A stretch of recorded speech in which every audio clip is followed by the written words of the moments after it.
Zach Cherniol on NASCAR.com. Riley, obviously, this was the site of a huge breakthrough win for you last year. To come back here, obviously I know you had the race in the spring and you guys were fast then as well, but what are the emotions coming back here this weekend specifically when you removed from that dominant performance? Yeah, I mean, it's always special to come back home, right? But I would say this weekend is obviously a little bit of a bittersweet for sure because, as you mentioned, I feel like we'll have a really good pace this weekend, and I would be surprised if we're not in the top three comes the checkered flag tomorrow.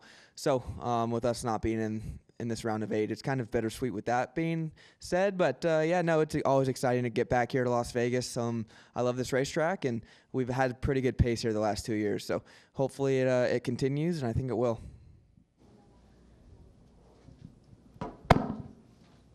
Bob.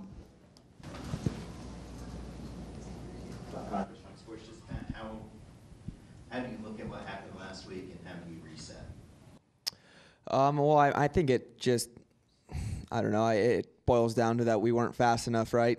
There was no reason why we should have been racing in 15th and racing who we were racing. But yeah, at the end of the day, even if we didn't get in that wreck, I've said publicly now that it was going to be tough for us to transfer just with the bottom 4 running 1, 2, 3, and 4 at one point during the race. So I thought plus 20 was enough going into the Roval, but ultimately it wasn't. So it's frustrating. But I mean, last year we won here, finished second at Homestead, 4th at Martinsville, and 4th at Phoenix. So we'll try to do that again this year and just win some trophies, I guess. Holly. Hey, Riley. Holly came with the NASCAR Wire Service. Kind of to that end, I mean, how much of a challenge is that for you? Because I'm sure, like you said, with the points that you had going into the Roval, and to now be in this position, it's a really huge deal. How do you get yourself into the right mindset heading into this? Yeah, I mean, I think last week was just the mindset was a lot of anger.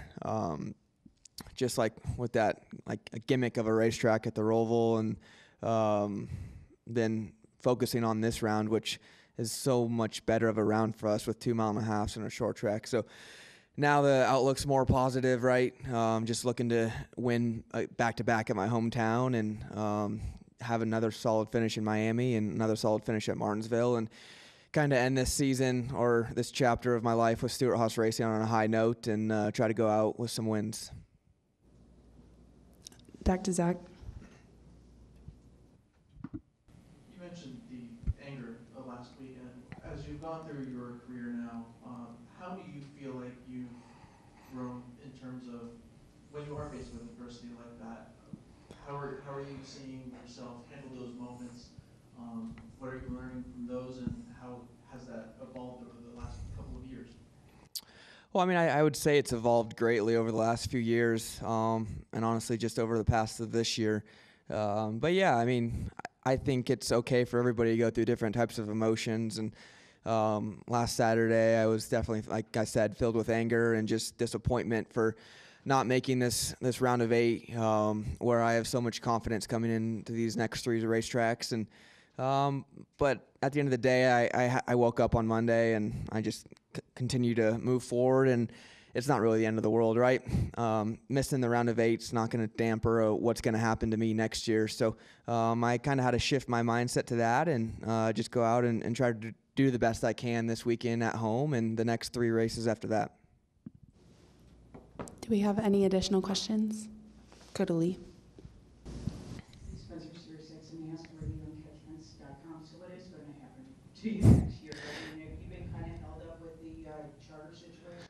I mean, I think there's a lot of things, right, holding back the dominoes to fall, and I'm not the first one to initiate the fall of the dominoes, so I'll leave it at that. But yeah, I mean, hopefully everything will sort itself out here shortly, but I don't see anything happening in the meantime.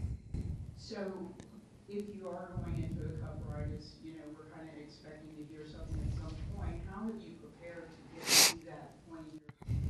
I think that's a lot of speculation. Well, if so, though, what steps have you taken? I mean, from a professional standpoint, to prepare yourself if What steps have I taken? Well, like I said, if it comes to that, we'll think of the steps we've taken at that announcement at a later date. Like I said, right now, there's a lot of moving pieces. Nothing is by means set. So I don't know what steps I've taken or what steps I've not taken. We're just kind of focusing on these next 4 races and trying to go out on top to end Stewart-Haas Racing and that chapter where I'm at now. But yeah, I mean, I feel like I've grown a bunch over the last 4 years. I'd say at the end of 5 years now. So we'll see what happens, but nothing in the short time for sure. Who have you leaned on as a mentor throughout the course of the last couple of seasons?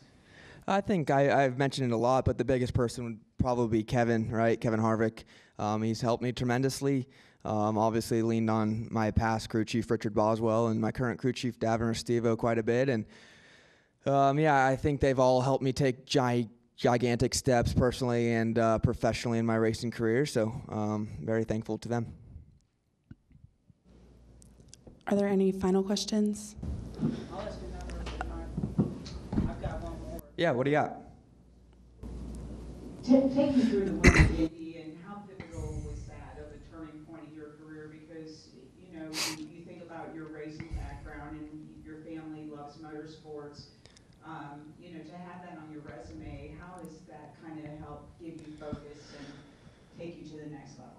Yeah, I think just the weight of Indy is bigger than anything, right? Indianapolis is such a historic racetrack, and everybody's love for motorsports takes them to Indianapolis, and just a special feeling when you walk in that place. But on a personal level, I mean, it was just cool to get my second win, right? Everybody wanted to know when I was going to win the first race, and then I won the first race here last year. Then the question was, when are you going to win the second one? So I finally got that done, and now I wanted to win a few more before my time with Stewart-Haas Racing is over, and I think that's achievable. But yeah, I mean, it's helped me tremendously going from 1 win to 2 wins, and that's just a lot of confidence for myself.